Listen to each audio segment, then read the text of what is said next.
ini mau memberikan ya sedikit gambaran ibu-ibu ya tentang bagaimana Allah memberikan gambaran rumah tangga para nabi dan amalan-amalannya di dalam Quran ketika mereka mendidik anak-anaknya. Perlu diketahui bahwa ada 3 kriteria pendidikan anak dalam Quran lewat para nabi. Kan yang diceritakan nabi nih, nabi dan rasul.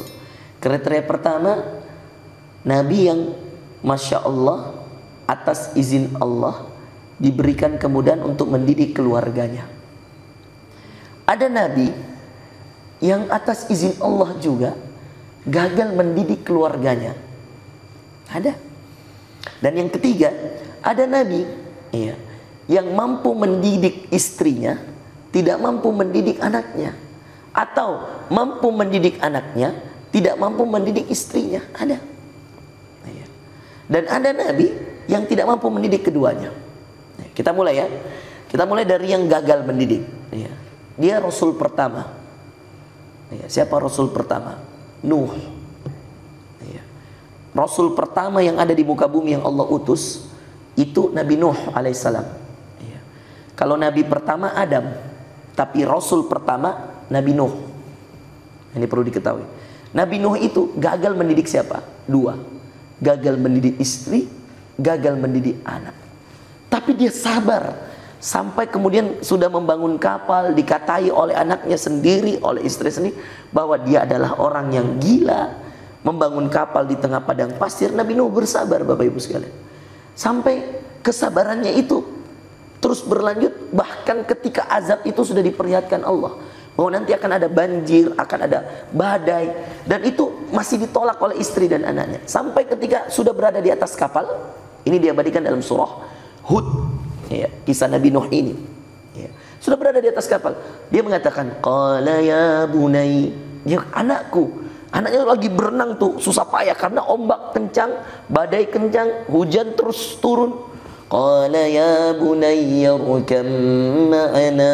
Dan di atas kapal dengan kesabarannya seorang Nabi Nuh alaihissalam, rasul pertama ini mengatakan pada anaknya, ya bunai, anakku, irkam ma'ana, naiklah ke atas kapal nak, naik kamu pasti selamat. Apa kata anaknya? Coba lihat. Qala sa'awi ila jabal ya'simuni minal ma'. Enggak perlu ayah, saya akan naik ke atas gunung, saya akan berenang ke atas gunung, dan gunung itu akan menyelamatkan saya. Sedih bapaknya, sudah dapat musibah, sudah dalam ujian, masih menolak ajakan ayahnya. Coba bayangkan. Bayangkan apa yang terjadi. Belum sempat dia berakhir dalam kalimat terakhirnya, saya akan naik ke atas gunung, tiba-tiba datang sebuah ombak yang menghalangi penglihatan Nabi Nuh ke anaknya. Ada ombak yang menghalangi. Ketika ombak itu sudah habis, hilang juga anaknya. Itu diabadikan di surah Hud alaihissalam. Ada juga dalam kisah Nuh, Nabi Nuh, ada surahnya di juz ke-29. Bisa kita baca-baca. Dan itu bukan berarti Nabi Nuh gagal secara personal, bukan. Tapi Allah mau kasih contoh kepada kita bahwa Nabi pun, Nabi, Rasul pertama pun, iya, kalau Allah belum izinkan hidayah itu ke anak, maka anaknya tidak akan dapat. Sama dengan istrinya juga, sama persis Nabi Nuh itu istrinya juga. Demikian. Nabi yang lain yang juga dikategorikan dan diceritakan gagal, Nabi Lut alaihissalam. Nah ini lebih parah karena istrinya dan keturunannya, ya, khususnya istrinya ini, istrinya terkhusus, itu pendukung LGBT, ya, homoseksual, lesbian dan seterusnya. Itu Nabi Lut harus hadapi seorang istri. Jadi bayangin Bu ya, bagaimana itu ujiannya Nabi Lut, kasihan. Istrinya, ya, istri Nabi ini mendukung, ya, istilahnya suka sama jenis. Astagfirullah. Ya. Itu ada dalam Quran, ya, ada dalam surah Az-Zariyat, ya, dan ada dalam surah-surah yang lain. Itu Nabi Lut alaihissalam. Dan ini ada dalam Quran Bapak Ibu. Bagaimana Allah bercerita dengan keagungannya, kemahabesaran Allah bahwa lihat, kamu siapa? Nabi aja ada yang Masya Allah dengan penuh kesabaran dan masih belum bisa memberi hidayah pada. Ada lagi satu, yang juga kita sering baca sama-sama, yang juga kita sering ini, tapi dia bukan nabi, dia istri Fir'aun. Ini kebalikan. Kalau tadi nabinya laki-laki yang soleh, sekarang perempuan yang solehah. Siapa yang solehah? Asia namanya. Siapa yang jahat di sini? Suaminya. Siapa suaminya? Fir'aun. Bayangkan, dijamin surga istrinya, dijamin surga suaminya, dijamin neraka suaminya. Bayangkan, itu ada dalam At-Tahrim juz ke-28 di halaman terakhir, di ayat 2 ayat terakhir, ya, wa daraballahu mathalan lil ladzina amanu imra'ata fir'aun, istri Fir'aun. Coba Bu, astagfirullah. Jadi kalau ada suami tak toh, Ustaz, susah sekali sholat Ustaz, keluar malam terus, bohong terus Ustaz, apa terus? Coba bersabar dulu, karena ada yang diuji oleh Allah, suami yang membunuh setiap bayi laki-laki yang baru lahir, takutnya dikudeta. Ada suami yang mengaku Tuhan. Siapa? Fir'aun. Nggak Fir'aun ji suami tak tahu? Nggak ji. Ada leluconnya Ustaz Dasat dulu. Dia bilang ada 4 kategori rumah tangga. Ya, Masya Allah. Doakan kodong Ustaz Dasat supaya cepat sembuh juga kodong. Masya Allah. Masih sakit beliau. Ya. Ada 4. Ada yang suami beriman, istri beriman. Ya. Ada yang pertama, suami soleh, istri tidak soleh. Nabi Nuh, suaminya soleh, istrinya tidak solehah. Ada yang kebalikan, istri soleha, suaminya tidak. Asia, istri Fir'aun. Ada yang, Masya Allah, ya, suaminya soleh, istrinya solehah. Ya, siapa? Ibrahim alaihissalam. Ya. Kemudian, pilih mana Bapak Ibu sekalian? Kata Ustaz Dasat. Ibu-ibu bilang, Ibrahim Ustaz. Kenapa? Ya. Karena suaminya soleh, istrinya solehah. Ya. Kemudian Ustaz Dasat bilang, ya, tapi harus kita tahu, Ibrahim itu 2 istrinya. Ishak lahir dari Sarah, istri pertama. Ismail lahir dari Hajar, istri kedua. Langsung beda yang dia bilang itu ibu-ibu. Dia cerita ke Ustaz, langsung itu ibu-ibu itu bilang di situ, kalau begitu Fir'aun mau Ustaz, Fir'aun. Astagfirullah. Masya Allah. Ya. Ya, lelucon gitunya Dasat itu yang Masya Allah, ya. Pintar Ki membuat, ya, narasi, ya, narasinya jadi enak didengar gitu, masuk juga. Nah, itu tipe pertama. Tipe kedua yaitu tadi Asia, istri solehah, suaminya enggak kodong, ya. Itu berjuang sendiri itu, dan ternyata dia nggak punya anak, makanya dia angkat Nabi Musa, yang kemudian ibunya hanyutkan ke sungai Nil, ya, dalam surah Toha. Kemudian itu anak yang dalam keranjang berhenti di belakang istana. Kemudian dilihat oleh pembantunya, diberikan ke istrinya sangat senang karena kan belum punya anak. Bilanglah istri ini kepada Fir'aun, bolehkah anak ini kita bina di rumah kita? Karena kasihan. Fir'aun bilang udah boleh. Ternyata dia tidak tahu dan tidak sadar bahwa ini Musa yang akan mengkudeta dia. Dan menariknya, ketika mau disusui Nabi Musa, tidak ada yang cocok. Ini Quran juga. Tidak ada yang cocok. Disusui sama orang yang lagi menyusui, tidak ada satupun yang bisa masuk air asinya. Sampai istrinya Fir'aun, yaitu Asia, membuka sayembara. Tiba-tiba ada tantenya Nabi Musa yang tahu itu berita. Dia panggil ibunya Nabi Musa, lalu kemudian dites di istana, disusui, berhasil. Maka diambillah ibunya Nabi Musa sebagai orang penyusunya Nabi Musa. Itulah ayatnya, faraja'naka ila ummik, kami kembalikan engkau wahai Musa ke ibumu, karena ibumu tiap hari menangis. Coba, itu dahsyatnya doa ibu, ya. Ketika dia hanyutkan itu anaknya, ya, ibunya cuma berdoa, ya Allah jaga anakku, ya. Bagi ibunya lebih baik saya hanyutkan anakku daripada didatangi Fir'aun dan dibunuh di depanku. Dia hanyutkan. Namanya orang menghanyutkan ke sungai Nil, sungai terpanjang di dunia, tidak tahu di mana ujungnya. Doa terus, ibu doa, ibu doa. Ah, inilah ibu-ibu sekalian, pentingnya doa ibu. Maka Allah katakan, faraja'naka ila ummika kay taqarra 'ainuha wa la tahzan. Kami kembalikan engkau wahai Musa ke ibumu supaya berhenti menangis ibumu dan dia tidak bersedih lagi. Allahu Akbar. Makanya Bu, jangan pernah berhenti doakan anak. Pasti dikabulkan. Doa ibu ke anak pasti dikabulkan. Cuma butuh waktu, cuma butuh kesabaran. Dan ada yang terakhir, Nabi Ibrahim alaihissalam dan Rasulullah sallallahu alaihi wasallam, suami soleh, istri solehah. Ada yang juga suami tidak soleh, istri tidak solehah. Ada Abu Lahab, itu ada dalam tabbat yada abi lahabi wa tabb ma aghna anhu maluhu wa ma kasab sayasla naran talahab wa imra'atuhu, dan istrinya juga sama aja dengan suaminya.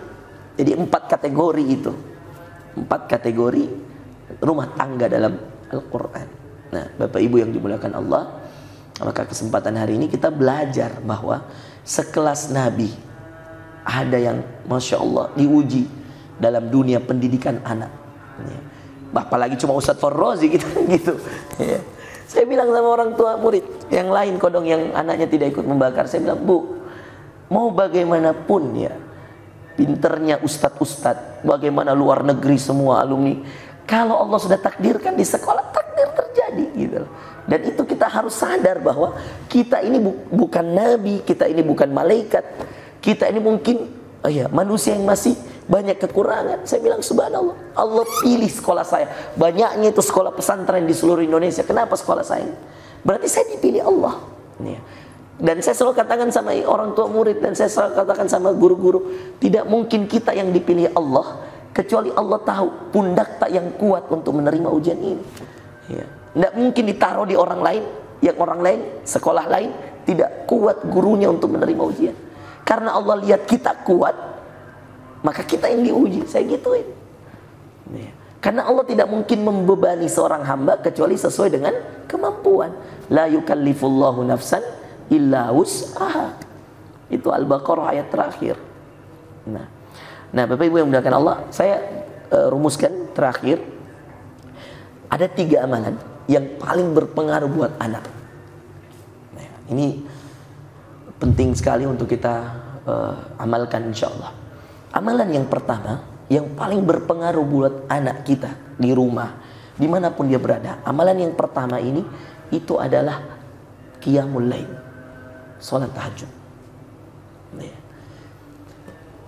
Kenapa Ustaz? Apa rahasianya? Kenapa bisa tahajud Ustaz? Karena saat itu Anda bangun untuk Allah, maka Allah akan hadir pada setiap yang berkaitan dengan Anda, termasuk anak Anda. Tahajud, salat malam Ibu, itu adalah amalan terbaik untuk menjaga anak.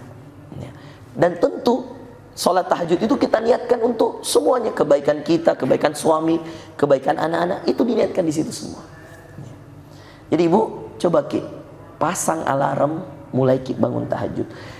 Sekarang kan subuh kan jam 4.44. Ibu bangun jam 4 itu sudah hebat loh. Bisa sholat 8 rakaat itu. Karena 8 rakaat kemudian plus witir 3, mungkin setengah jam ji.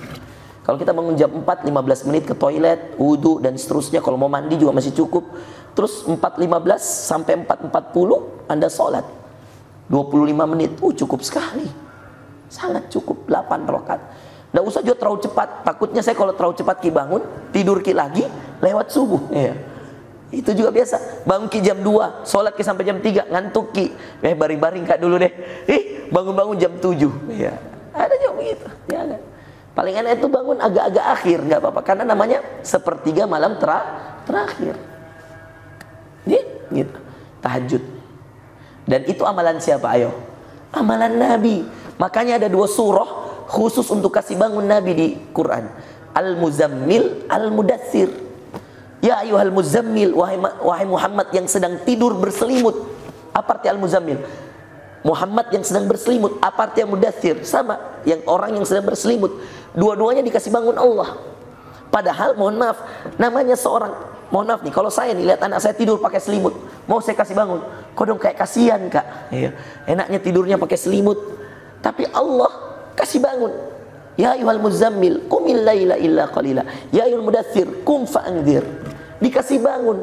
Padahal secara manusiawi kita saja orang tua tidak tega kasih bangun anak kalau lagi nyenyak tidurnya. Tapi Allah kasih bangun nabinya, orang yang paling dia sayang, karena Allah tahu bahwa yang bisa menguatkan Nabi ketika dia hidup, yang bisa menguatkan Nabi untuk membangun rumah tangganya, yang bisa menguatkan Nabi menghadapi istrinya, menguatkan Nabi menghadapi membimbing dan mendidik anak-anaknya, itu hanya Allah. Dan waktu yang paling baik untuk mendekatkan diri pada Allah, tahajud. Rajin kita tahajud. Karena itu amalannya Nabi kita Muhammad sallallahu alaihi wasallam. Amalan yang kedua, Bu, tilawatul Quran. Rajin kita mengaji. Nanti ada yang bertanya, Ustaz, apa hubungannya saya mengaji anakku yang soleh? Nah, Sami, karena ketika Anda mengaji, Anda berkomunikasi dengan siapa? Allah. Yang Anda baca perkataan siapa? Allah. Ibu, siapa namanya? Bu Khadijah. Siapa namanya anak tak? Sami tak? Itu juga anak tak juga. Siapa lagi dia? Aida Mutia. Coba Bu ya, Bu Khadijah, Aida dan Mutia kita WA. Kita kirim tulisan centang biru, tapi dia tidak balas. Dia baca tapi dia tidak balas gitu. Kesel nggak Bu? Iya, pasti. Kita manusia saja, orang tua WA kita dan kita WA anak kita dan anak kita tidak balas, kita kesel. Allah sudah turunkan 30 juz dan Allah katakan dzalikal kitabul la raiba fi, itulah Quran tidak ada keraguan di dalamnya, petunjuk bagi orang yang bertakwa. Siapa yang mau bertakwa baca Quran, baca petunjuk, ibaratnya maps, Google Maps. Iya. Ikuti saja. Kalau sama Google Maps saja kita percaya. Saya tanya Bu, pernah gosen makanan pernah? Bu Desi pernah? Setelah Bu Desi gosen makanan, kan sudah di order, sudah dipesan, ngobrol sama Gojeknya, iya ini, iya pesanannya ini ya Bu ya, nasi ayam apalah segala macam. Terus habis itu dia mengorder ke kasir, ya kan? Pertanyaan saya, kalau sudah order, kita tunggui atau kita tinggal? Maksud saya, kita tunggu itu HP kita liatin terus atau kita tinggal, nanti dia datang dia telepon? Ditinggal ya. Kenapa kita tinggal? Kita percaya sama Gojek. Kalau gimana? Jadi kamu tunggui, kamu giniin, enggak kan? Pasti kamu buka aplikasi lain. Gojeknya udah selesai, udah ditutup, ya enggak? Enggak perlu diliatin kan? Karena ditinggal, kita percaya bahwa dia akan datang. Kalau sama Gojek, gosen, kamu percaya dia akan datang? Masa sama Quran kita nggak percaya? Paham nggak Bu? Masya Allah. Kita kayak ragu dengan Quran, lebih percaya Google Maps daripada Quran. Itu yang kedua. Ketiga, ini juga Masya Allah, doa. Makanya Nabi Ibrahim itu anaknya semua Nabi. Kita tahu apa doanya? As-Saffat ayat 100. Rabbi habli minas sholihin. Coba kita buka terakhir, ayo buka As-Saffat ayat 100. Ini gampang sekali doa. Dan betul, semua anaknya jadi Nabi. Iya. Semua anaknya, 2 anaknya Nabi semua. Ya, As-Saffat, Rabbi habli. Wah ya, sedikit. Rabbi habli minas sholihin. Ayat 100. As-Saffat ya. Atau googling aja langsung kalau As-Saffat ayat 100. Ya Allah, karuniakan padaku anak yang soleh. Sekelas Nabi Ibrahim bilang itu, Rabbi habli minas sholihin. Ya Allah, karuniakan padaku anak yang soleh. Oke ibu-ibu, nah, itu dihafalin ya, dipakai. Rabbi habli minas sholihin. Itu 3 Bu ya yang kita bisa sampaikan. Tahajud, baca Quran, lalu kemudian yang terakhir mendoakan anak. Sisanya perbanyak amal soleh, sedekah, umroh, apa saja, tolong orang, itu semua insya Allah memperbaiki anak-anak kita.